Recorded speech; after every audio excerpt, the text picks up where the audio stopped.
La pregunta que estaremos respondiendo en esta hora es la siguiente.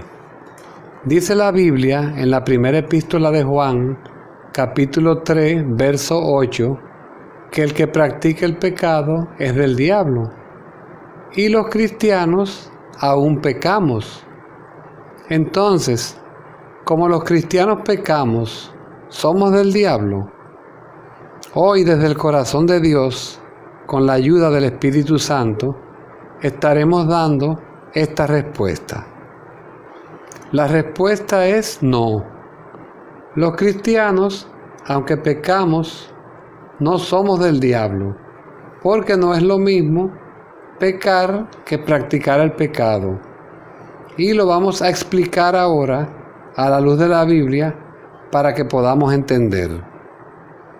Dice la Biblia en Hebreos capítulo 10, versos 26 y 27, que si pecáremos voluntariamente, después de haber recibido el conocimiento de la verdad, ya no queda más sacrificio por los pecados, sino una horrenda expectación de juicio y de hervor de fuego que ha de devorar a los adversarios. Aquí este versículo nos explica que el que ya es cristiano y peca de forma voluntaria está pisoteando el sacrificio que hizo nuestro Señor Jesucristo cuando fue a la cruz y está teniendo por inmunda su sangre derramada y ya no le queda otra forma de ser salvo, sino que le espera el mismo infierno. Por eso, el que es cristiano no practica el pecado, no peca de forma voluntaria. Ejemplo, un cristiano no se levanta en la mañana y piensa en su corazón en cosas pecaminosas que espera realizar durante el día. Claro que no. Al contrario, el que es cristiano cada mañana le pide a Dios, ayúdame a ser mejor y a no pecar contra ti. En cambio, el que es del mundo se levanta y ya está pensando si tiene alguna persona para fornicar. Los hombres impíos que no son cristianos tienen su pensamiento en la pornografía, en borracheras y todo tipo de iniquidad.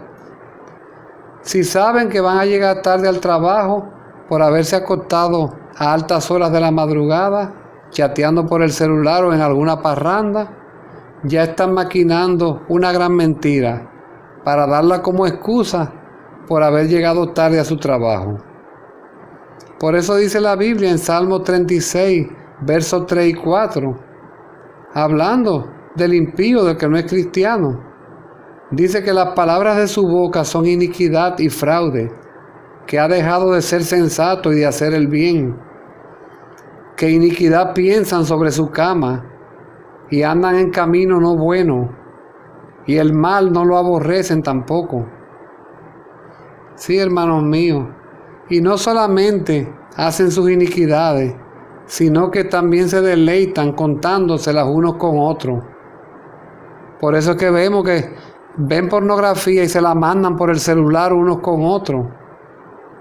Bien dice la Biblia en Efesios 5, verso 12, porque vergonzoso es aún hablar de lo que ellos hacen en secreto.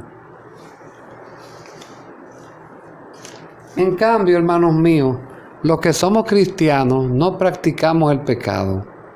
Usted que me escucha, cuando vea a una persona que dice ser cristiano y anda en adulterio, en pornografía, en engaños, es porque no es cristiano. Y si fue cristiano, pues está descarriado ahora, porque un cristiano no anda en la práctica de pecado. Asimismo, cuando veas a un cristiano que quizás te falló en algo, quizás no llenó tus expectativas, no es que él no sea cristiano. A lo mejor está pasando por un momento difícil y el cristiano no es perfecto y puede fallar.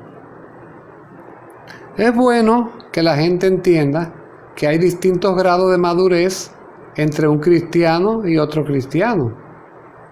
Y los que son inmaduros son más vulnerables a fallar. Por eso hay nuevos creyentes que todavía están luchando con algunos pecados que traen de su vida anterior. Es bueno que quede claro a los que dicen ser cristianos y andan en la práctica de pecado lo que dijo nuestro Señor Jesucristo en Mateo 7, verso 20 al 23. Cristo dice que cuando Él venga es por su fruto que los va a conocer. Y a esos que andan en esa vida de pecado, Él les va a decir: apartaos de mí, hacedores de maldad, porque nunca los conocí.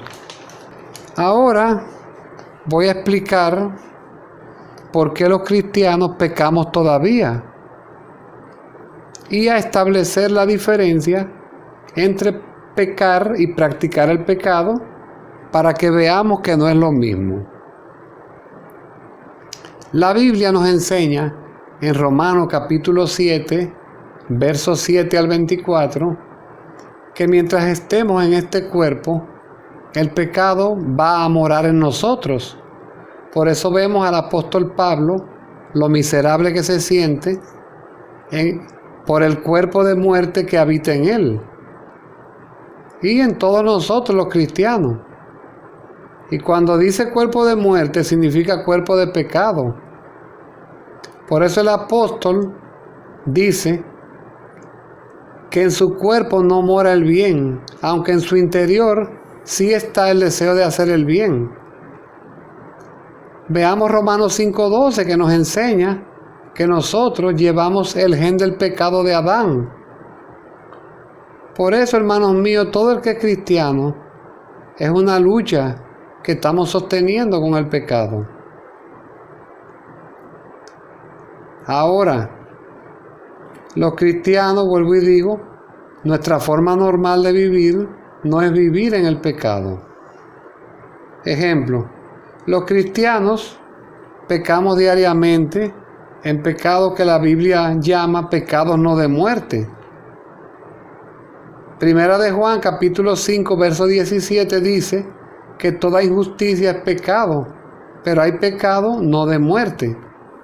Ejemplo, los cristianos pecamos en malos pensamientos, a veces se nos hace el orgullo grande, a veces podemos ser groseros con alguien y darle una mala contesta, a veces miramos a alguien del sexo opuesto con cierto grado de codicia, a veces disfrazamos una mentira con una media verdad para no quedar mal, a veces somos injustos en situaciones que la vida nos presenta, etc.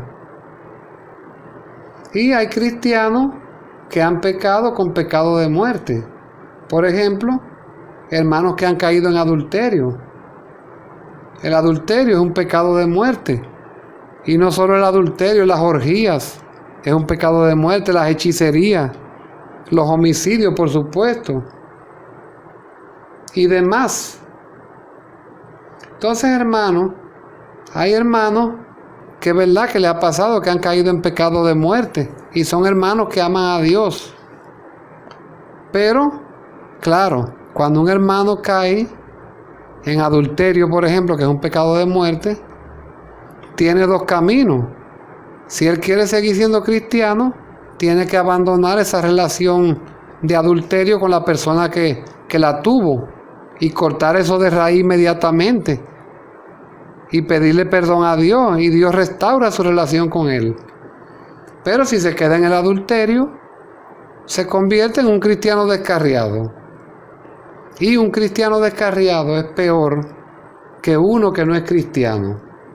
Miremos lo que dice la segunda epístola de Pedro, capítulo 2, verso 21. Dice que mejor les hubiera sido no haber conocido el camino de la justicia, que después de haberlo conocido, volverse atrás del santo mandamiento. En cambio, el que es del mundo, que no es cristiano, y eso lo sabe todo el mundo, practica el adulterio, la pornografía, las borracheras, el engaño, las malas palabras y maldiciones, visitan a los hechiceros o adivinos, en fin, todo tipo de pecado. Esto es sin contar los atracadores, homicidas, ladrones, estafadores y demás que andan por el mundo sin Dios. Conclusión: no es lo mismo estar entregado a la vida de pecado que nosotros, siendo cristianos, en nuestra imperfección le fallemos a Dios con pecados no de muerte. Y como expliqué, cuando un cristiano cae en pecado de muerte, tiene que abandonarlo de inmediato, pedirle perdón a Dios. Solamente es la forma de restaurar esa relación con Dios. Un cristiano no se puede quedar en la práctica de pecado y decir que es cristiano, porque lo que va a hacer es tropiezo para los que no conocen a Dios y para los mismos nuevos creyentes que van subiendo. Y algo que debo decir para finalizar, es que los cristianos tenemos la siguiente ventaja. Dice la Biblia en la primera epístola de Juan, capítulo 1, verso 9, que si nosotros confesamos nuestros pecados, Jesucristo es fiel y justo para perdonar nuestros pecados y limpiarnos de toda maldad. Asimismo dice Primera de Juan 2, verso 1, que cuando pecamos, los cristianos abogados tenemos para con el Padre, a Jesucristo el justo. Y como dice el Salmo 32, verso 1, bienaventurado aquel cuya transgresión ha sido perdonada y cubierto su pecado. Esa bienaventuranza del perdón de pecados la tenemos disponible en Cristo Jesús. Dios les bendiga. Déjenme su comentario. Cualquier cosa que quieran ampliar para edificarnos a nosotros, estamos para ser edificados por ustedes también. Hasta la próxima.